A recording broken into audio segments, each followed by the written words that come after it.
Well, tonight, the Secretary of State confirms Forest Hill Police Chief Glynn Dixon has resigned following a federal indictment.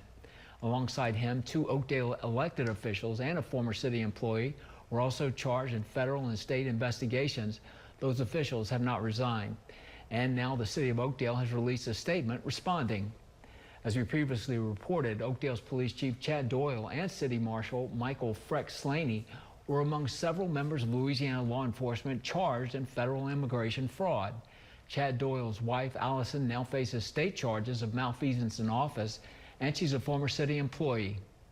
The statement from Oakdale Mayor David Vadrine released this afternoon said in part, quote, "These are charges against individuals, not our entire police department, not our city staff, and not the values we hold as a community.